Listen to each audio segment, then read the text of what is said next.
He stood between two women, his wife of 23 years and the mistress who promised a future without history. Without hesitation, the billionaire made his choice. I choose her. He thought it was over.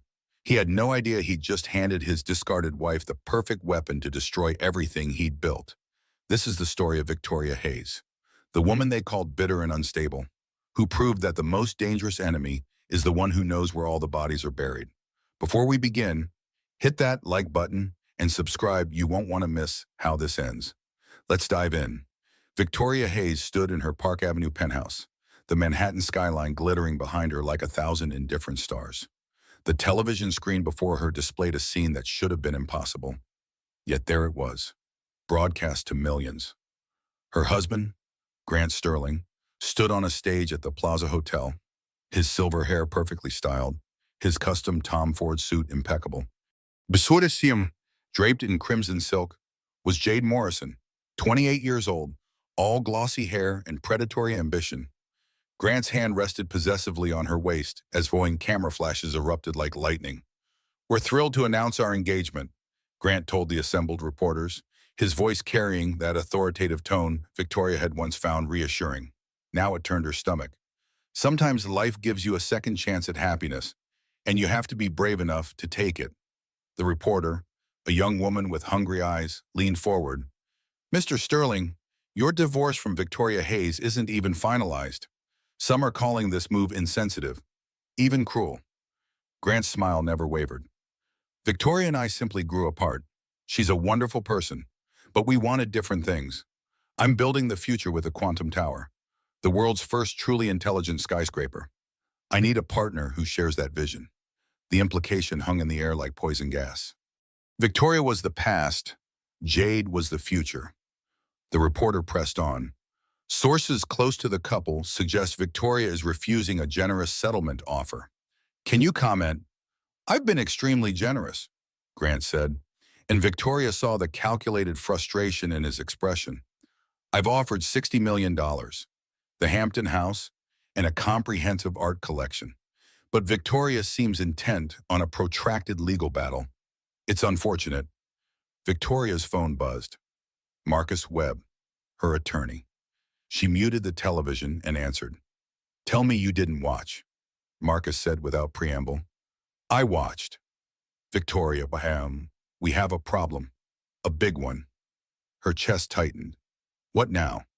"Judge Morrison, assigned to your case, just recused himself. The new judge is Eleanor Hastings. She and Grant served on a charity board together for 5 years. She officiated his brother's wedding." Victoria sank onto the leather sofa that she and Grant had selected together in Milan, a lifetime ago. "Can we request another change?" "We can try, but it'll look like we're judge shopping. And there's more. Grant's team filed a motion claiming you're mentally unstable. They're citing your refusal of the settlement as evidence of impaired judgment. They want a psychiatric evaluation." The room tilted. Victoria gripped the phone tighter. "They're trying to make me look crazy. It's a common tactic in high-stakes divorces. Discredit the spouse, make them look unreasonable or unstable, then steamroll them in court." On the muted television, Grant and Jade were kissing for the cameras. Victoria's 23 years of marriage, reduced to a footnote in his triumph. "Marcus, I helped build Sterling Innovations. Half the strategies in his playbook came from conversations we had over dinner. The entire concept for Quantum Tower started with sketches I made." "I believe you, but proving it is another matter. You were never on the payroll, never had an official title. In the eyes of the law, you were a supportive spouse, not a business partner." Victoria walked to the window, pressing her palm against the cold glass. Somewhere out there, 20 blocks south, the skeletal frame of Quantum Tower clawed at the night sky. Grant's monument to himself, built with her ideas. "There has to be something," she said quietly. "Some way to prove my contribution. If you have documentation, journals, emails, anything contemporaneous, it would help. But Victoria, I need you to prepare yourself. This is going to get uglier. Much uglier." After they hung up, Victoria stood in the silent penthouse, the museum, as Grant had called it. She thought about the $60 million. The house, the art. To most people, it would be a fortune. To Grant, worth $12 billion. It was pocket change. It was the price he put on her silence, her erasure. She walked to her study, to the closet where she'd stored boxes of old notebooks during the move from their previous apartment. She began pulling them out, one by one, years of her life in cardboard containers. Somewhere in here was the truth. Somewhere in here was the ammunition she needed. But as she opened the first box and saw her own handwriting from a decade ago, bright and hopeful, she felt the first real stab of doubt. What if Marcus was right? What if she was fighting a war she couldn't possibly win? Victoria spent 3 days excavating her past. The boxes yielded a treasure trove of forgotten moments, each notebook a time capsule of a marriage that once felt unbreakable. October 17th, 2021, she'd written in her architectural graph paper notebook, the one with the coffee stain on the cover. Grant is worried about the operating system integration for Quantum Tower. The building needs to think, not just react. I suggested he look into Neuralink Systems, that startup in Portland. Their founder, Seth Brennan, presented at the TED conference last year. His predictive AI is revolutionary.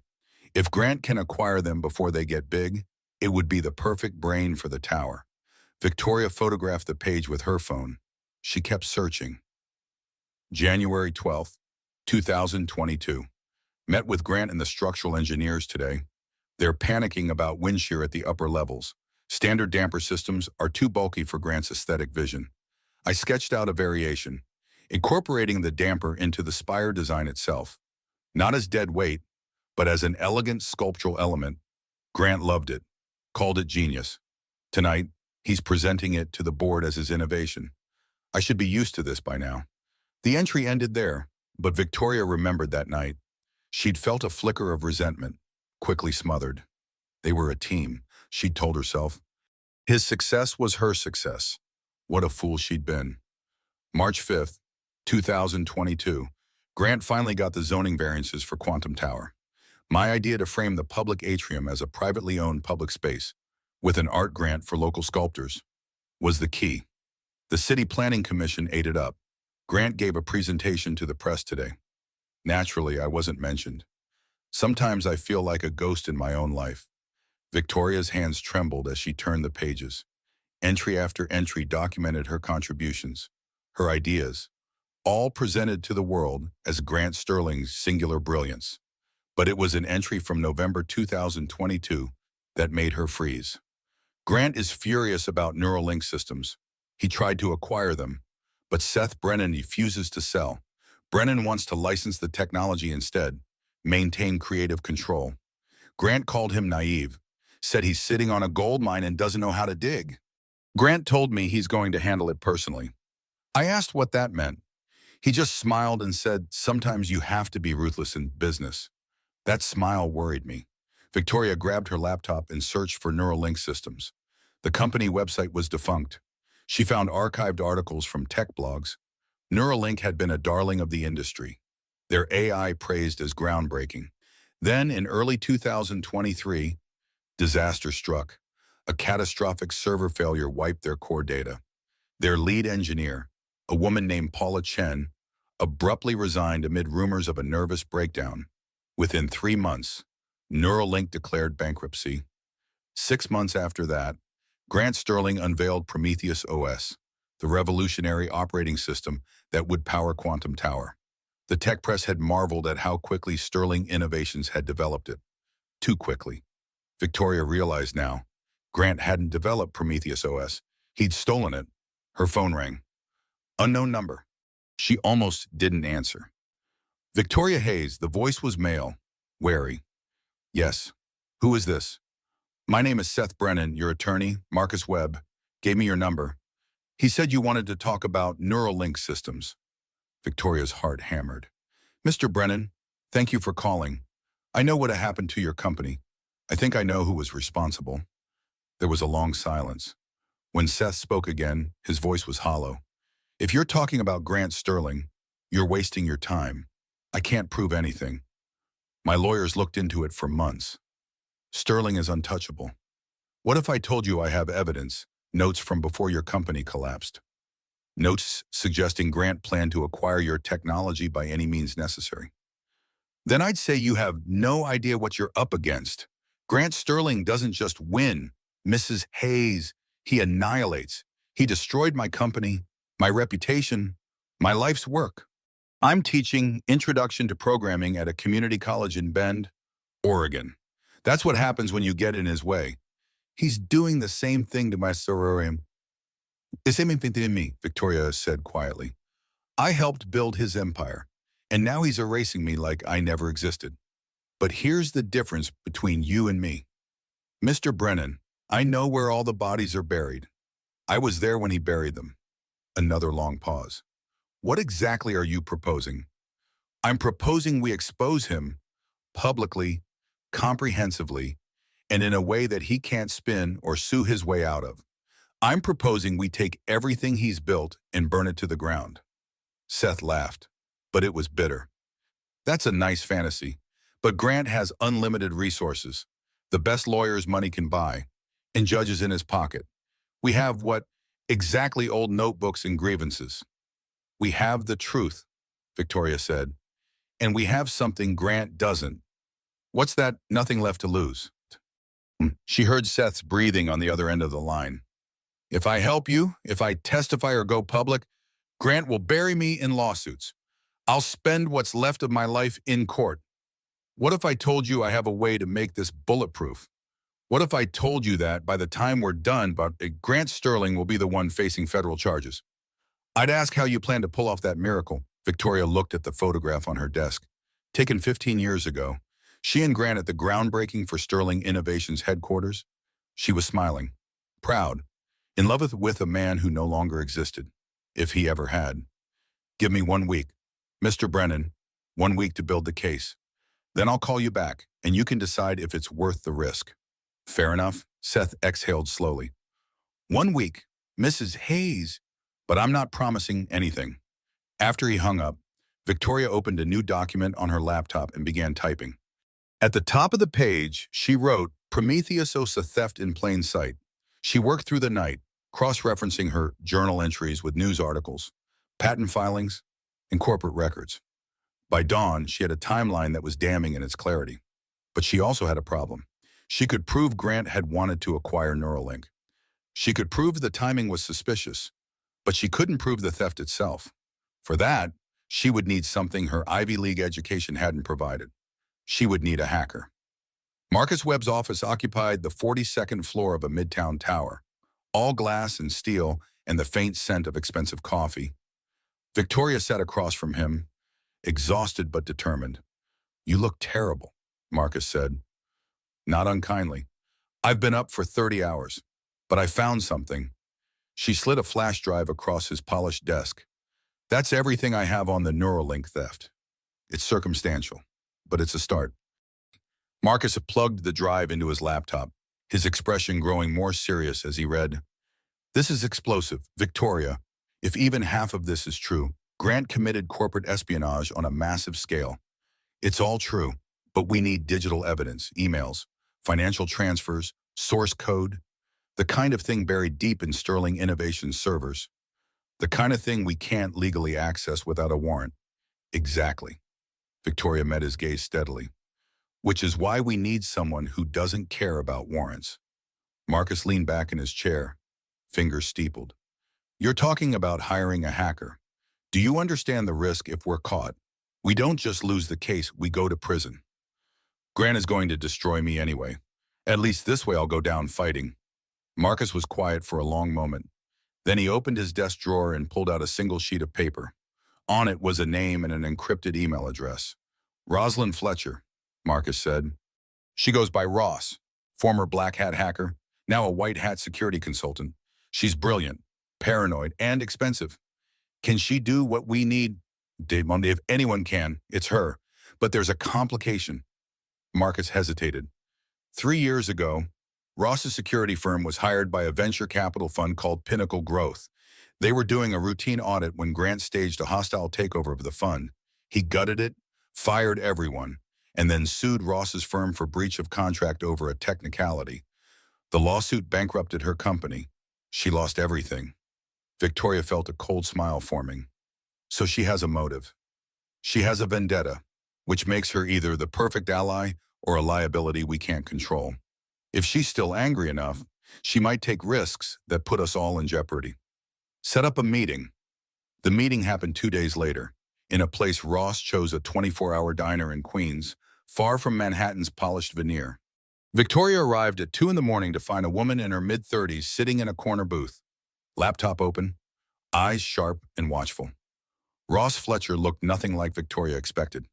She'd imagined someone edgy, covered in tattoos, radiating rebellion. Instead, Ross was understated, wearing jeans and a plain gray sweater. Her dark blonde hair pulled back in a practical ponytail, but her eyes held an intensity that reminded Victoria of a chess grandmaster sizing up an opponent. "Mrs. Sterling?" Ross said without preamble. "Or is it Hayes again? I can never keep track of who's reclaiming their maiden names." "Hayes, and you can call me Victoria. I'll call you Victoria when I decide if I'm taking this job. Right now, you're just another potential client with a grudge." Victoria slid into the booth. "Marcus said Grant destroyed your company. Marcus has a gift for understatement. Grant Sterling didn't just destroy my company. He enjoyed it. He sent me a bottle of champagne after the lawsuit was settled. The card said, 'Better luck in your next venture.' That's the kind of man we're talking about. Then you know what he's capable of. I know he's ruthless, connected, and has unlimited resources. I also know that going after him is professional suicide." Ross closed her laptop. "So tell me why I should help you commit what amounts to corporate espionage against one of the most powerful men in America." Victoria had prepared a speech, a careful pitch designed to appeal to Ross's sense of justice, but sitting across from this woman who'd already lost everything to Grant, she found herself telling the truth instead. "Because I helped build him," Victoria said quietly. "For 23 years, I was his sounding board, his strategist, his uncredited collaborator. I sketched the first designs for Quantum Tower. I suggested the acquisition that led to Prometheus OS. I was there for every major decision, every pivot, every triumph. And now he's erased me like I never existed. He's marrying a woman half his age, living in the tower I helped conceptualize, and telling the world I'm a bitter ex-wife who can't accept that he's moved on. And you want revenge. I want correction. There's a difference, and revenge is emotional. Correction is setting the record straight. Grant built his empire on lies and theft. The world thinks he's a visionary. I'm going to show them he's a fraud." Ross studied her for a long moment. "You understand what you're asking? To prove Grant stole Prometheus OS. I'd need access to Sterling Innovations' internal servers. That means penetration testing, social engineering, possibly planting physical devices. If we're caught, we're looking at federal charges, computer fraud, corporate espionage, conspiracy. We'd both go to prison. I understand. And you're still willing to take that risk. Grant took my life's work and claimed it as his own. He took my marriage and humiliated me in front of the world. He's taking my son, piece by piece, filling his head with lies about me. So yes, I'm willing to take the risk." Ross ordered coffee from the tired-looking waitress. When she left, Ross said, I have conditions. First, I get complete operational control. You don't question my methods. You don't second-guess my timeline. And you don't tell me how to do my job. Second, if things go sideways, you take full responsibility. I walk away clean."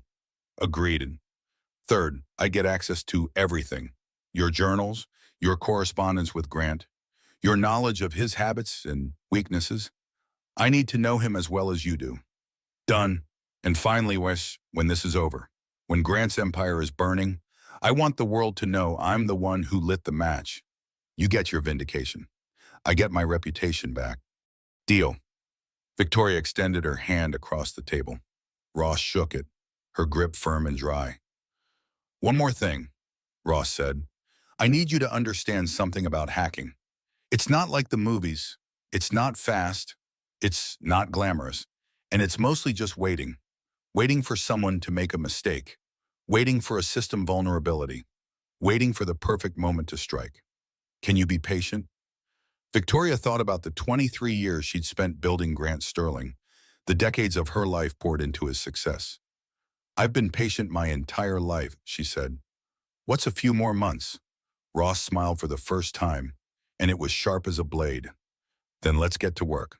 Ross's operations center was a subleased commercial space in Long Island City, a neighborhood of converted warehouses and industrial charm. The space itself was deliberately nondescript, a gray door marked only with a number, the windows covered with blackout curtains. Inside was chaos organized by an intelligence Victoria could only partially comprehend. 6 monitors displayed flowing code, network diagrams, and what appeared to be live security camera feeds. A whiteboard covered one entire wall, filled with names, dates, and connections drawn in different colored markers. The air smelled of electronics and strong coffee. "Welcome to Mission Control," Ross said, gesturing around the space. "Don't touch anything, and don't ever bring your personal phone here. In fact, give it to me now." Victoria handed over her phone. Ross placed it in a metal box in the corner. "Faraday cage," Ross explained. "Blocks all signals. Your phone is essentially a tracking device that Grant's lawyers would love to subpoena. From now on, when you're here, you're a ghost." Ross pulled up a chair to the main monitor, which displayed a complex flowchart of Sterling Innovations' corporate structure. "This is what we're up against. Sterling has 3 separate IT security teams, contracted through different firms. They use a zero-trust security model, which means every access point is verified, every user authenticated. The network is compartmentalized, so even if we breach one segment, we can't necessarily access others. In English, please. In English, it's a fortress, but every fortress has weaknesses." Ross zoomed in on a particular node in the diagram. "Sterling's weakest point is human behavior. Grant is arrogant. Arrogant people make mistakes because they don't think they need to be careful."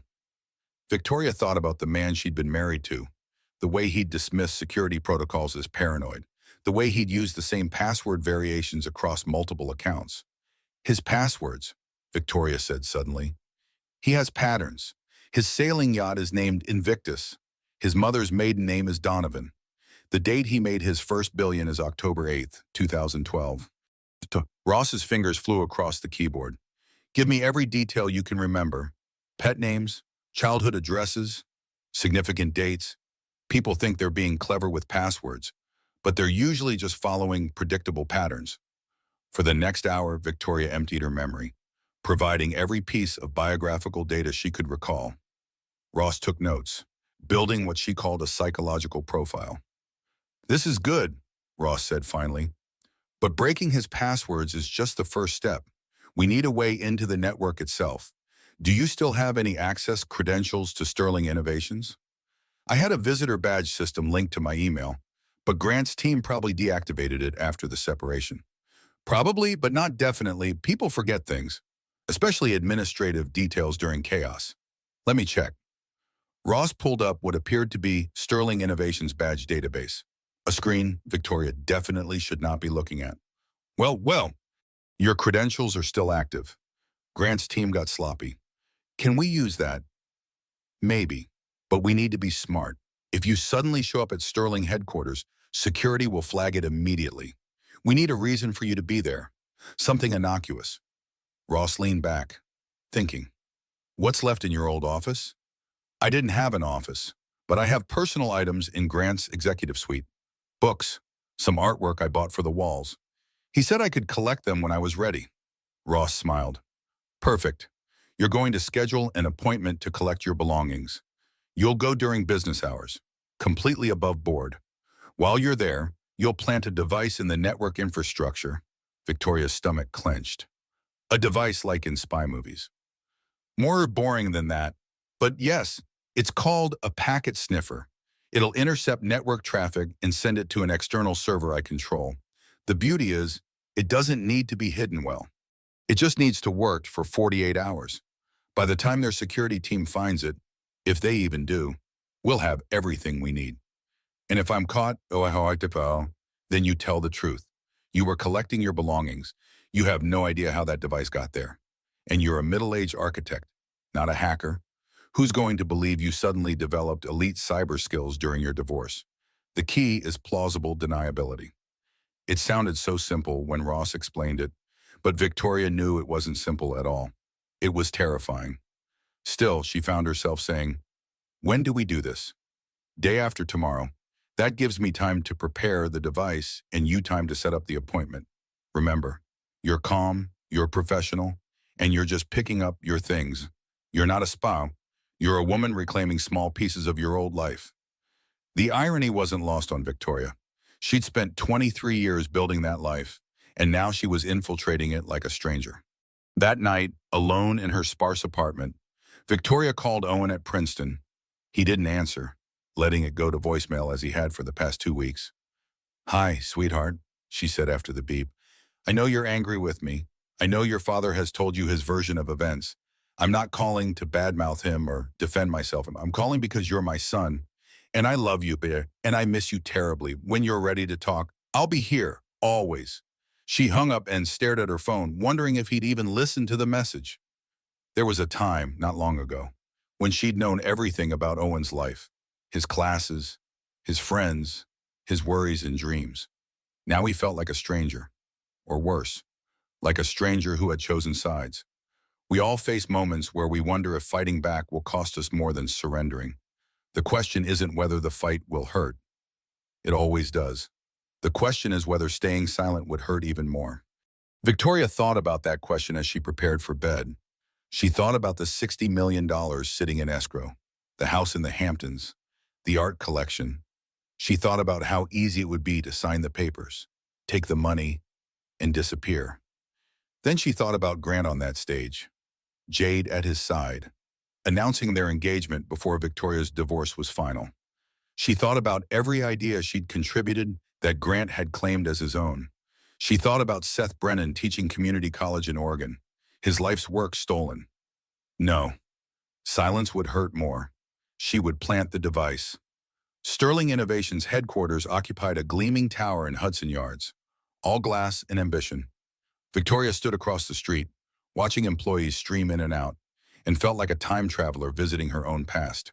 She'd been here hundreds of times, attending parties, sitting through presentations, playing the role of supportive wife. Now she was about to commit a federal crime. The device Ross had given her was smaller than expected, roughly the size of a thumb drive, with an innocuous gray casing. Ross had shown her where to plug it in. Any available network port in Grant's executive suite would work. The device would intercept data packets and transmit them wirelessly to Ross's server. Simple, elegant, and completely illegal. Victoria had rehearsed her cover story until it felt natural. She was here to collect personal items from Grant's office, a few books, a painting she'd bought at a gallery in Soho, some photographs of Owen. The security team had been notified. Her temporary visitor badge was waiting at the front desk. She crossed the street and entered the lobby. The security guard, a young man named Travis who'd been friendly during her previous visits, smiled when he saw her.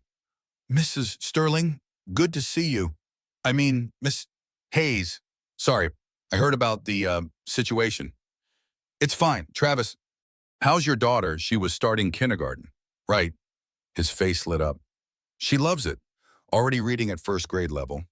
This was the mundane horror of divorce. Victoria thought everyone knew, everyone had opinions, everyone felt awkward. Travis handed her a visitor badge. "You're cleared for the executive floor. Do you need an escort?" "No, thank you. I know the way." The elevator ride to the 63rd floor felt endless. Victoria's hand kept moving to her purse, where the device sat in an interior pocket. She forced herself to stop touching it. Act natural. You belong here. The executive floor was quiet, most of Grant's team out at meetings. His assistant, an efficient woman named Pamela, greeted Victoria with professional courtesy and subtle pity.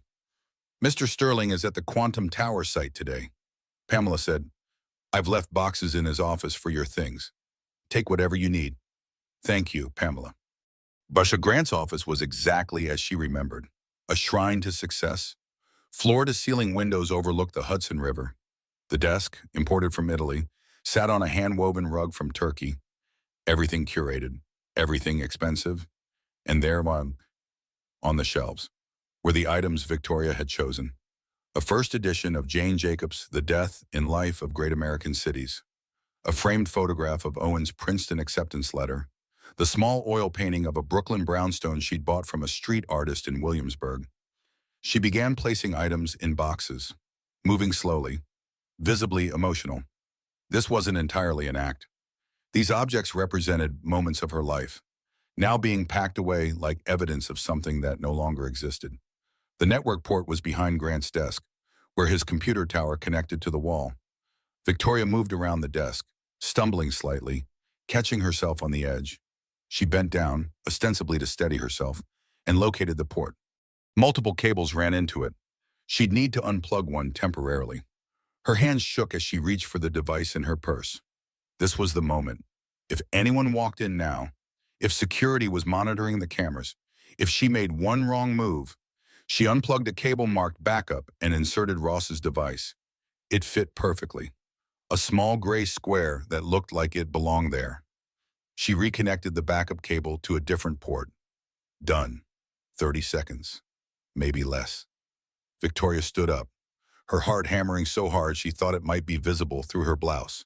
She returned to packing, forcing her breathing to slow. Finding everything okay?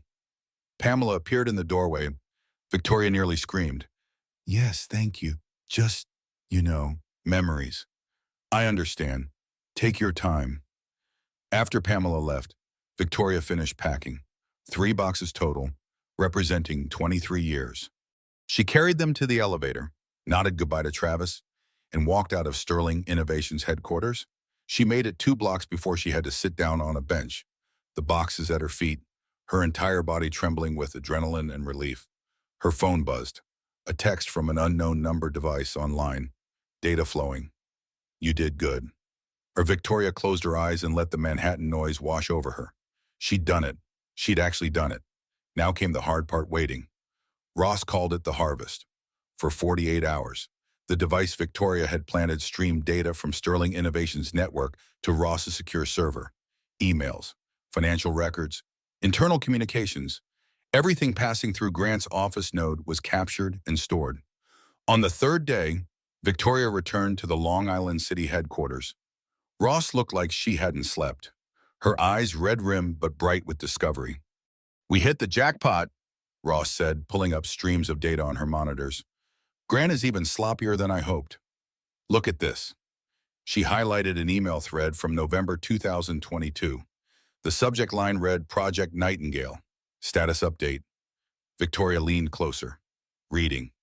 The email chain was between Grant and his VP of Corporate Development, a man named Trevor Walsh. They discussed the Neuralink acquisition in cold calculating terms. Trevor Brennan still refusing to sell, suggests he's emotionally attached to the company.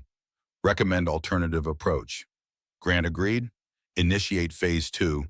I want Neuralink's IP, not their staff. Make it happen. Trevor phase 2 will require external contractors. Expensive and legally gray area. Grant, I didn't hire you to worry about legal gray areas. I hired you to get results. Budget approved. Proceed with discretion. Phase 2, Victoria said. What does that mean? Ross pulled up another document. This one a payment record from a shell corporation called Meridian Consulting. $300,000 paid to Meridian in December 2022. Meridian doesn't exist.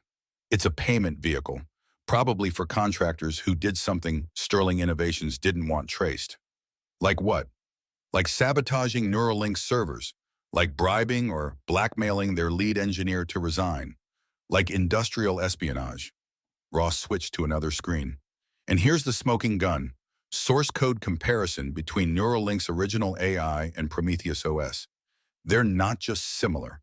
They're identical in 17,432 lines of code. Grant didn't develop Prometheus OS. He stole it, line by line. Victoria felt a cold satisfaction settling in her chest. This was real. This was proof. This would destroy him. Can we take this to the authorities? We could, but it's complicated. We obtained this evidence illegally. No warrant, no legitimate access. Any decent lawyer would get it thrown out of court on admissibility grounds. So we have proof that can't be used. Not exactly. Ross smiled. We can't use it in criminal court, but we can use it in the court of public opinion. And once it's public, once people know what to look for, the ESA and FBI will open their own investigations. They'll get warrants, subpoenas, the whole 9 yards. We just need to light the match.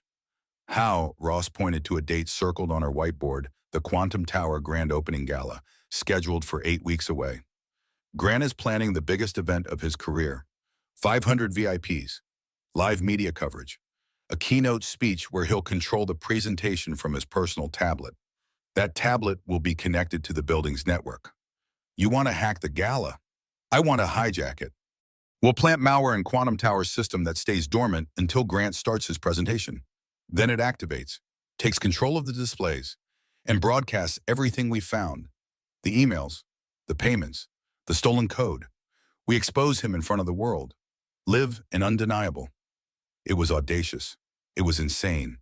It was perfect. What do we need to make this happen? On time and access. And one more piece of evidence. I need Seth Brennan on video, telling his story. If we're going to destroy Grant's reputation, we need a human face on his crimes. Victoria nodded. I'll call him.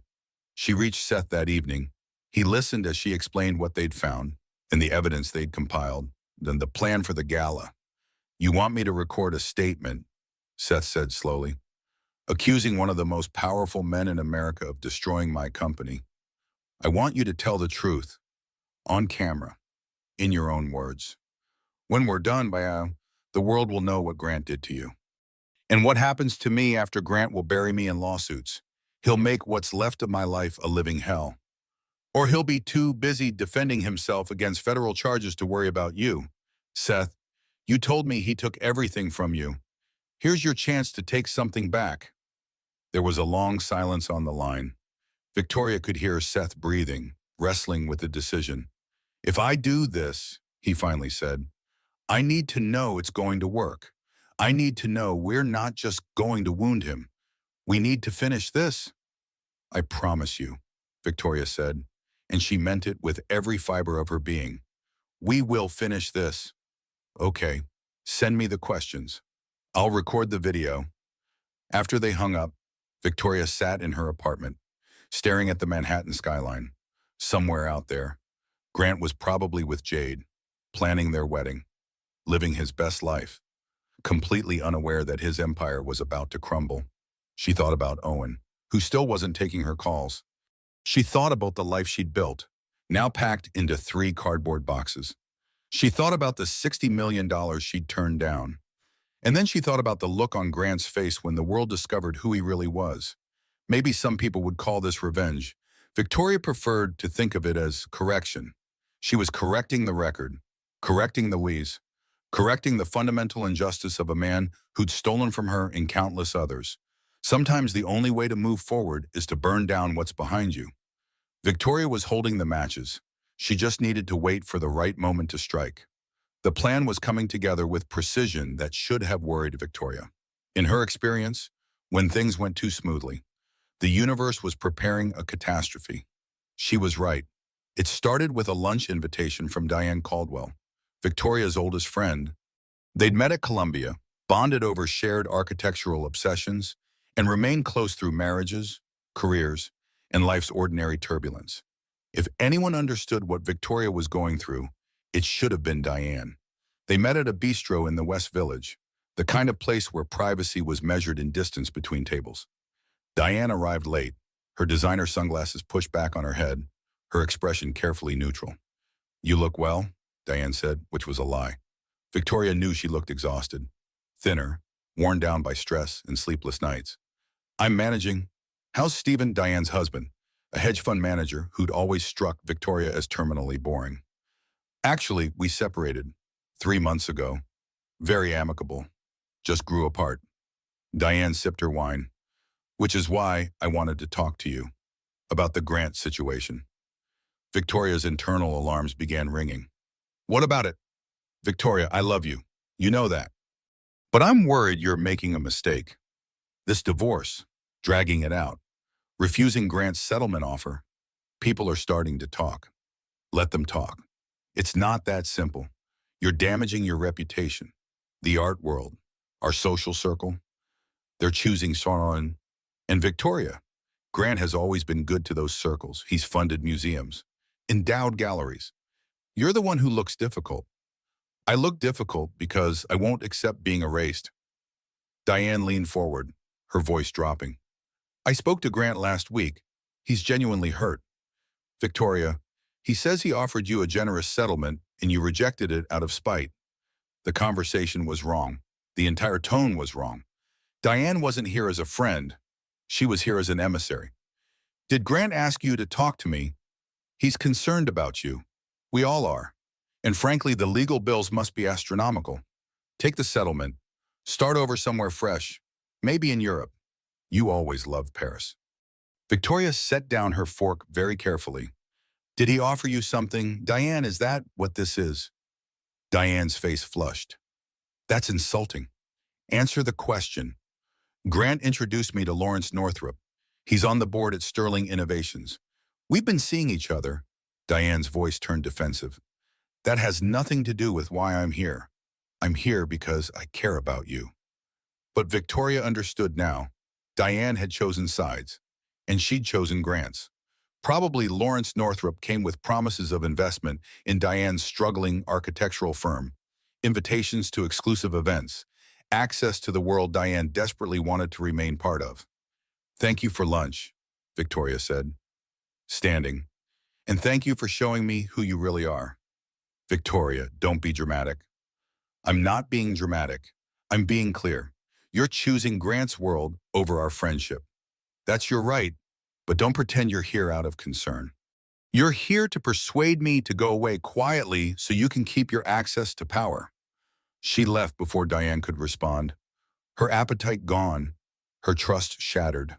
It got worse. 2 days later, Vanity Fair published a long-form piece titled The Price of Ambition, How Victoria Hayes Lost Herself in Bitterness. The author was Diane Caldwell. Victoria read it on her phone, standing in her apartment, each paragraph a fresh betrayal. Diane had twisted their private conversations, invented details, painted Victoria as unstable and obsessed.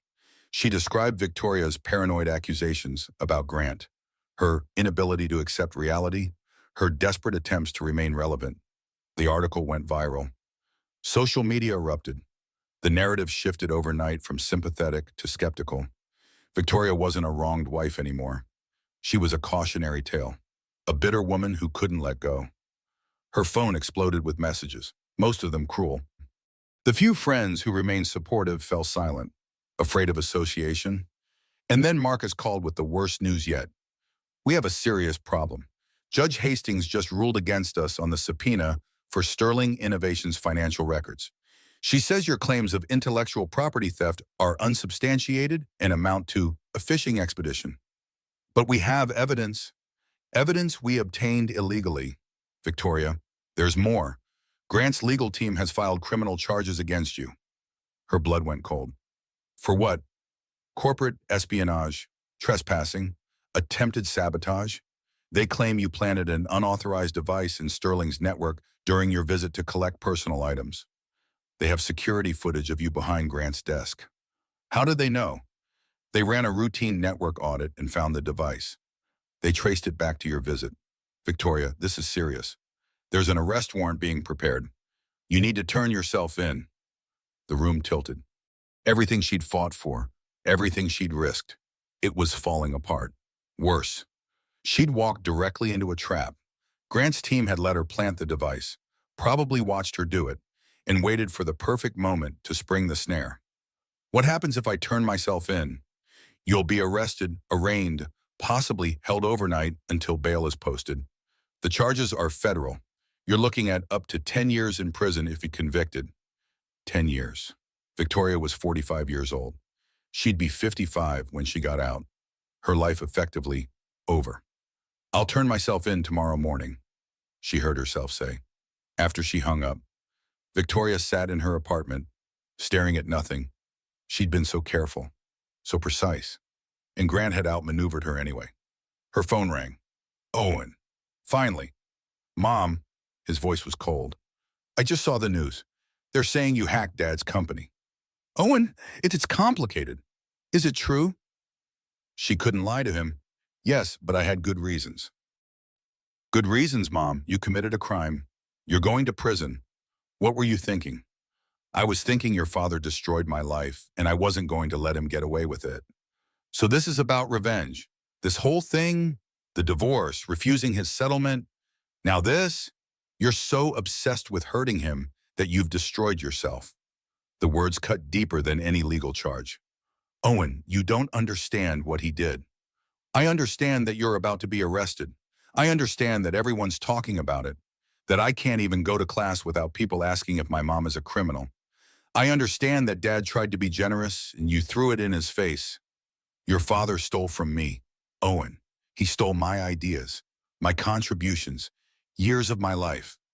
You're delusional, Mom, and I can't watch this anymore. Don't call me until you get help. He hung up. Victoria sat alone in her apartment as night fell over Manhattan. She'd lost her marriage, her reputation, her friends, and now her son. Tomorrow she'd lose her freedom. Grant Sterling had won, completely, devastatingly. Finally, she thought about the device they'd planted, the evidence they'd gathered, the plan for the gala. All of it meaningless now. All of it over. There's a moment in every battle where you realize you're defeated. Not because you didn't fight hard enough, but because your enemy was stronger, smarter, more ruthless than you could ever be. Victoria had reached that moment. Tomorrow morning, she would turn herself in.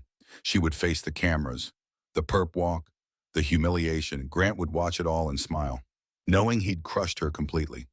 She'd fought back, and it had cost her everything. Victoria sat in the holding cell at the federal courthouse, still wearing the clothes she'd put on that morning. Dark slacks, a simple blouse, sensible flats. The cell smelled of disinfectant and despair. She'd been processed, photographed, fingerprinted. Her bail hearing was scheduled for 2 p.m. The perp walk that morning had been exactly as horrific as anticipated. Photographers and reporters swarming as federal marshals escorted her from Marcus's office to the courthouse. The questions shouted at her like accusations. Mrs. Hayes, did you hack Sterling Innovations? Are you trying to sabotage your ex-husband?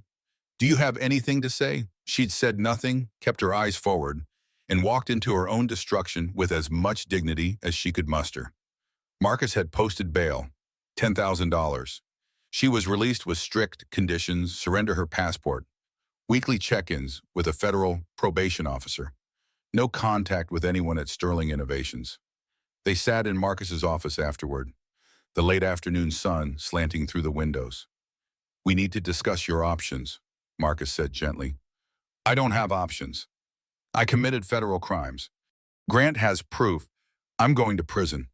Not necessarily, but to Bombastone. Joel Patterson, Grant's lawyer, called me this morning. They're willing to drop the criminal charges. Victoria looked up. In exchange for what? You signed the NDA, accept the settlement, and publicly apologize.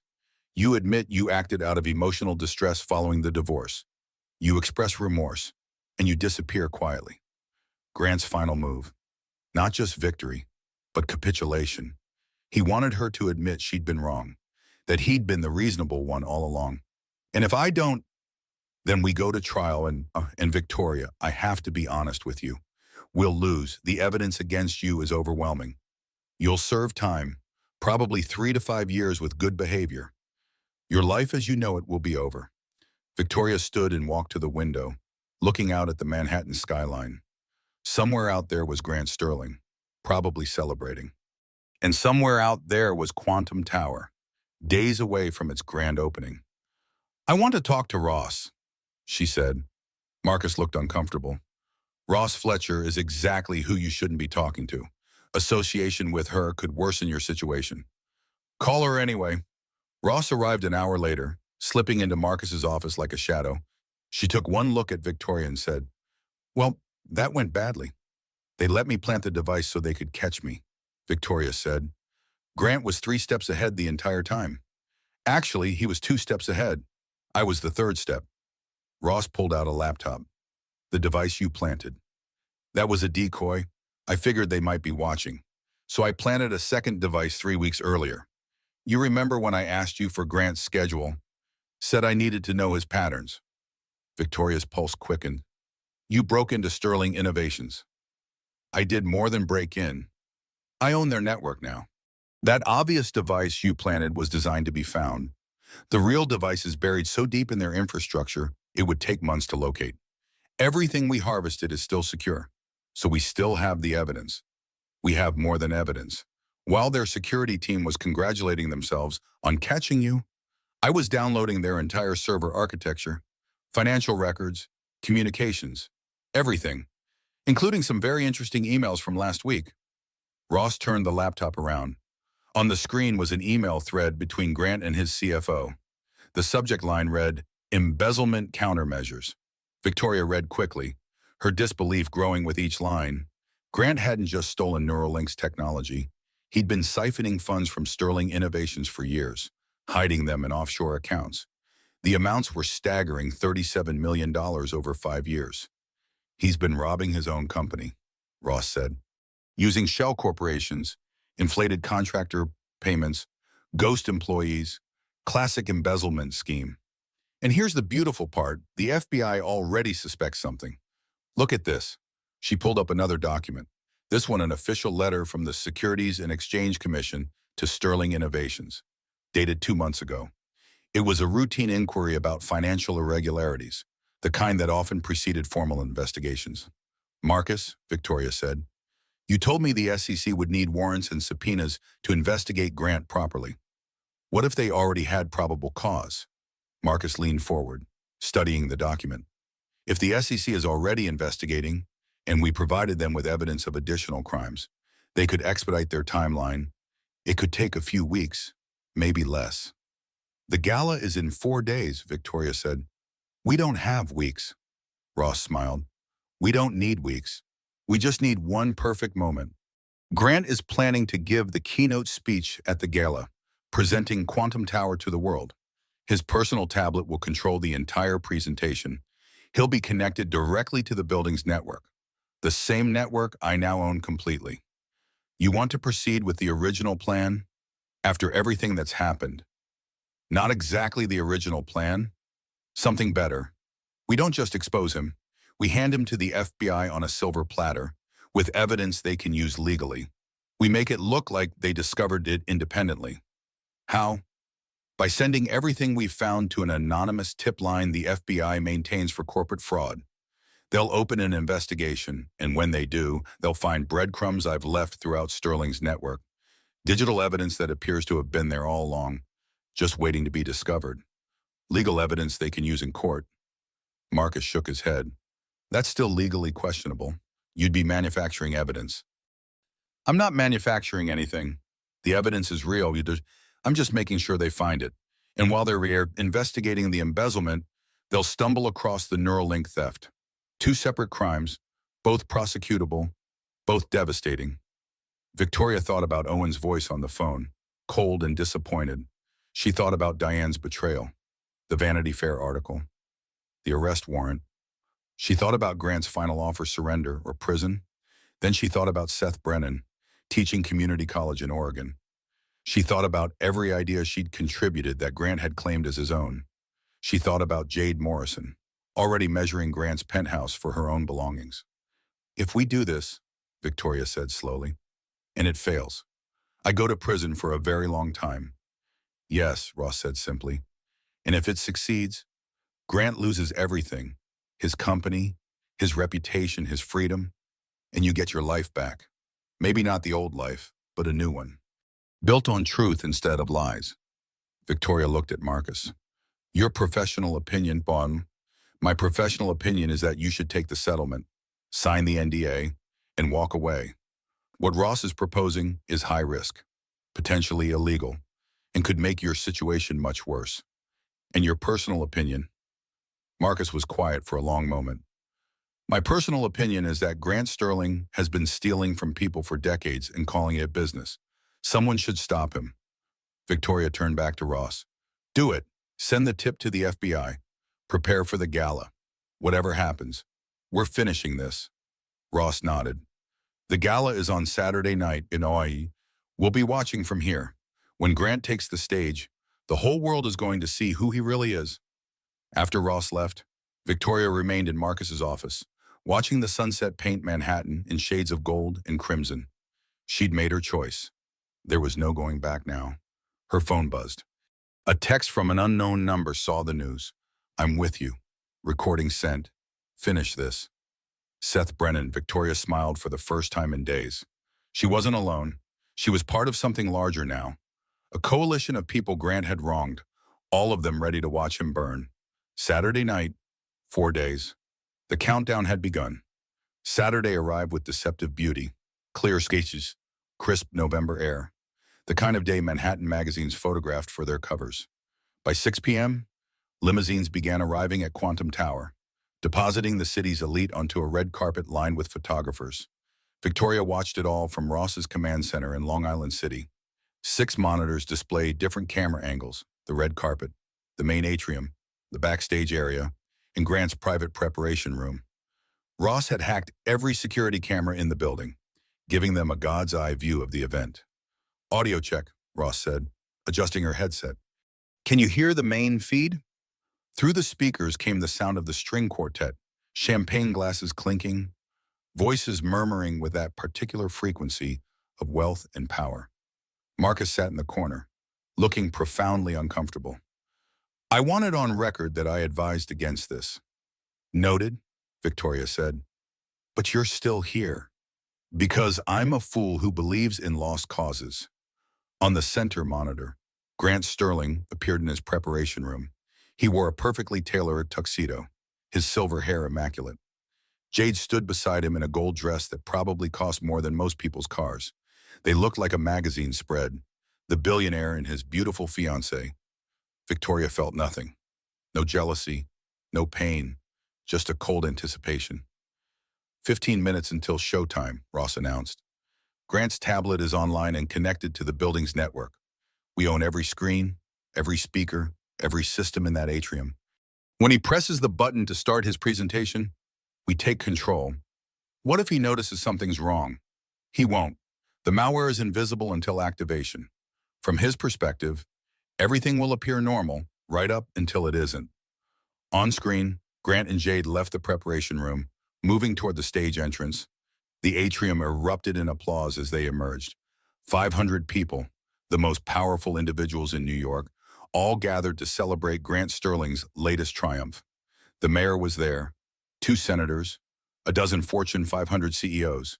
The moment was being live-streamed to millions worldwide. Grant took the stage, his smile confident, his posture that of a man who'd conquered the world and found it easy. "Friends," he began, his voice amplified through the atrium's state-of-the-art sound system. "Welcome to the future. Welcome to Quantum Tower." The crowd applauded. On the massive screen behind Grant, the Sterling Innovations logo appeared, sleek and modern. "They said it couldn't be done," Grant continued. "A building that thinks, that learns, that adapts. A structure powered by artificial intelligence, so sophisticated it's virtually alive. Tonight, I'm proud to introduce you to the heart of Quantum Tower Prometheus OS." He clicked his tablet. A marketing video began playing, showcasing Quantum Tower's features: energy efficiency, predictive maintenance, seamless integration of residential, commercial, and public spaces. "Now," Ross whispered. The screen flickered. The Sterling Innovations logo distorted, pixelated, then vanished. The atrium went silent, confused murmurs rippling through the crowd. Grant frowned, clicking his tablet repeatedly. Nothing happened. Then the screen came back to life. But instead of Grant's presentation, it displayed a scanned image of Victoria's journal. Her handwriting, clear and damning. "Grant is worried about the operating system for Quantum Tower. I suggested neural link systems.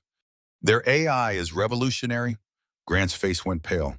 He looked around desperately, signaling to his tech team. They were already scrambling, trying to regain control. The screen changed again. Now it showed corporate documents, the formation of Meridian Consulting, the $300,000 payment, emails between Grant and Trevor Walsh discussing Phase 2. "Turn it off," Grant said into his microphone, but his voice was shaking. "We're experiencing technical difficulties." The screen ignored him. Seth Brennan's face appeared, filling the massive display.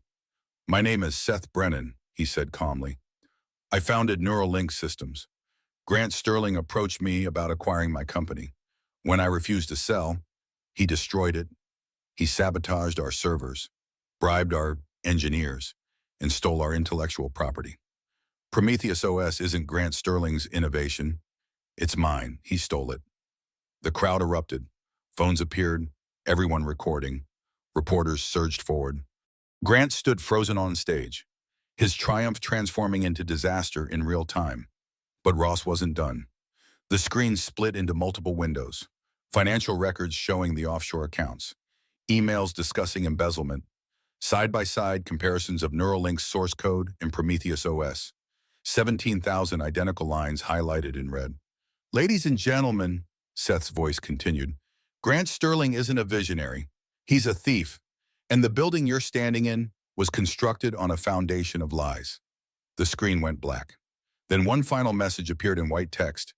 Evidence has been forwarded to the Federal Bureau of Investigation and the Securities and Exchange Commission. Investigations are pending. In the command center, Ross leaned back in her chair. And that's checkmate. On screen, the atrium had descended into chaos. Guests were leaving, some rushing, others stopping to give statements to reporters. Grant stood on the stage, abandoned, as Jade moved through the crowd toward a different exit, already distancing herself.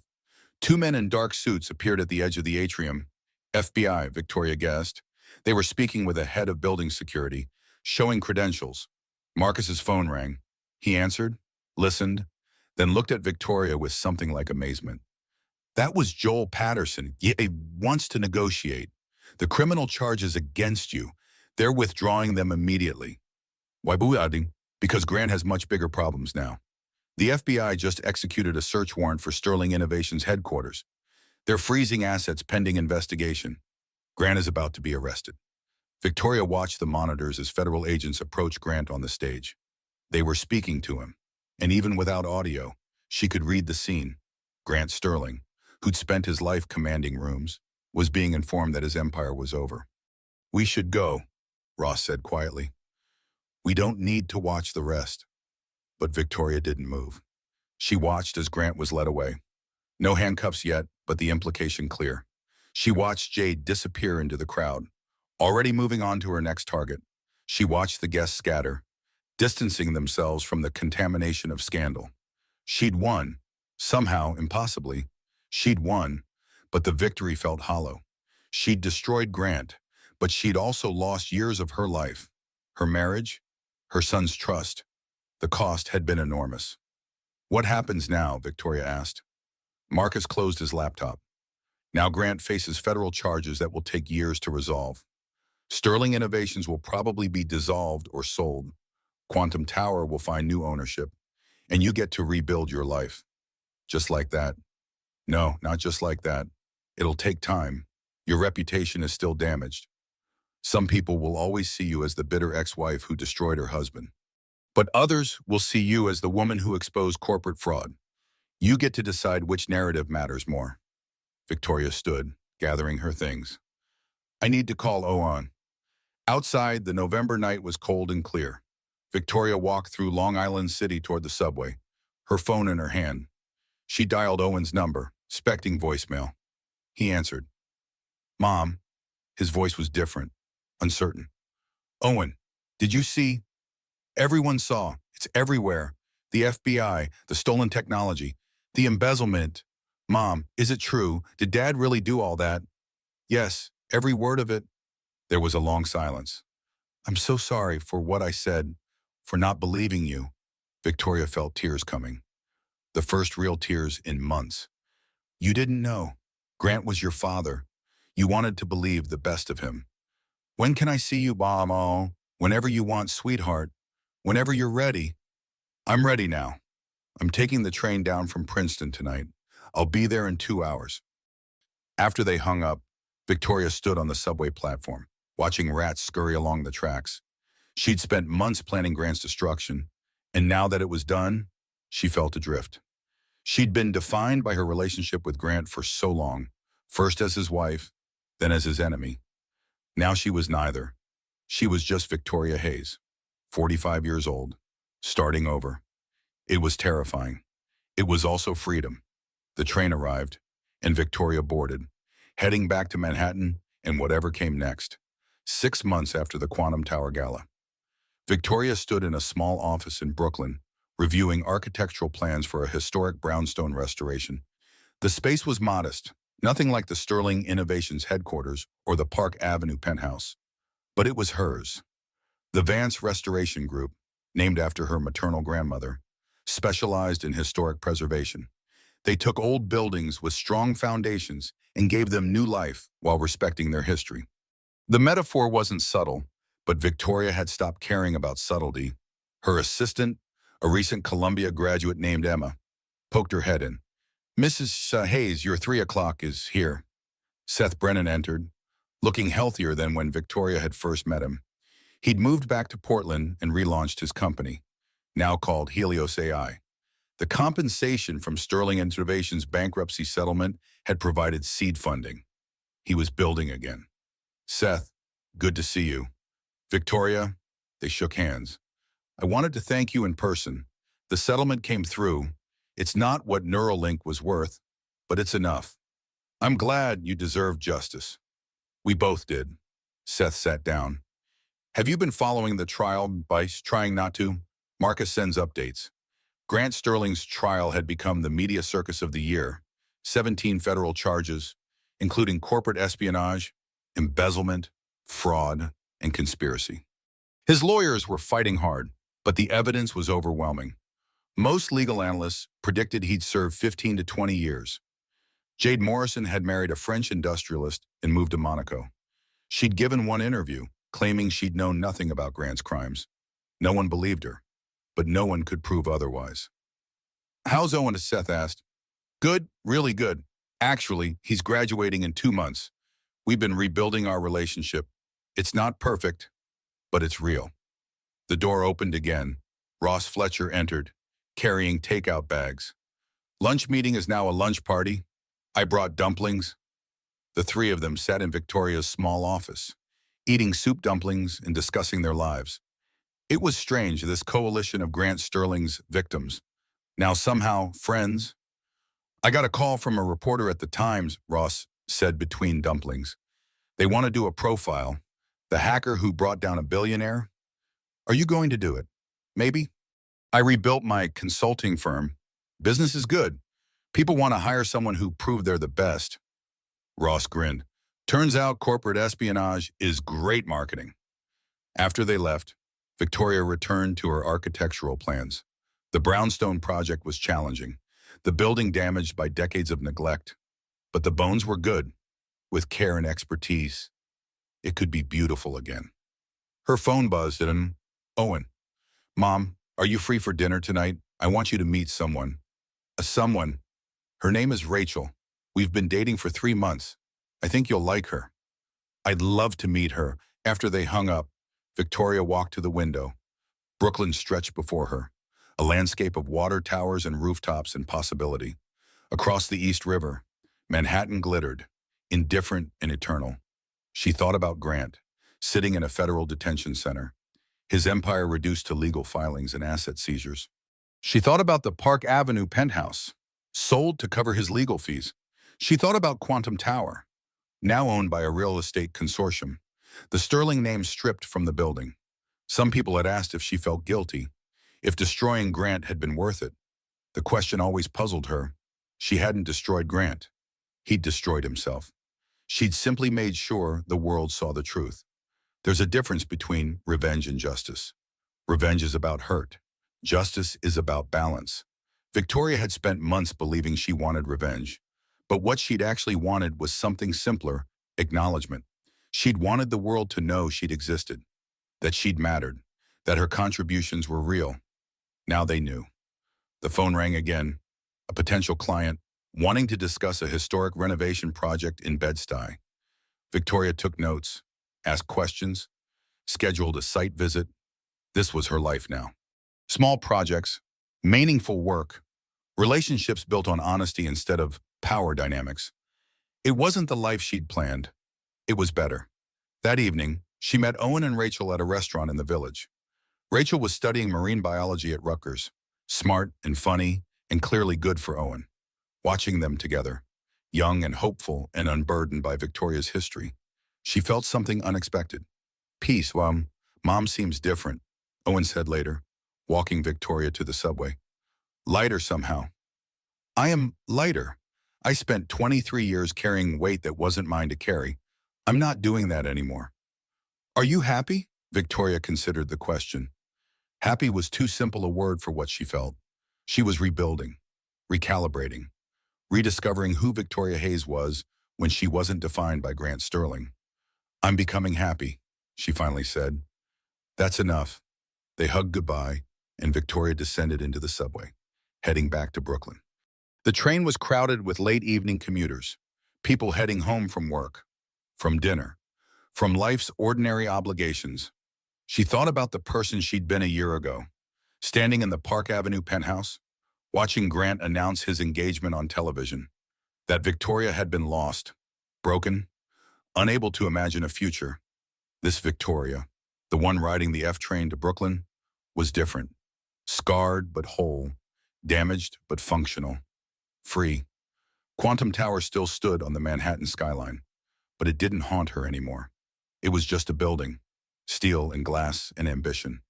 The foundation Grant had built it on had been corrupt, but the building itself survived, repurposed and reimagined. Maybe that was the real lesson. Corrupt foundations can be replaced. Buildings can be saved. Lives can be rebuilt. Victoria emerged from the subway into the Brooklyn night. The air smelled of autumn leaves and distant rain. She walked the 3 blocks to her apartment, a modest 1-bedroom in a renovated warehouse, and unlocked the door. Inside, she made tea and sat at her drafting table, working on sketches for the Brownstone project. The work was meditative, precise, honest.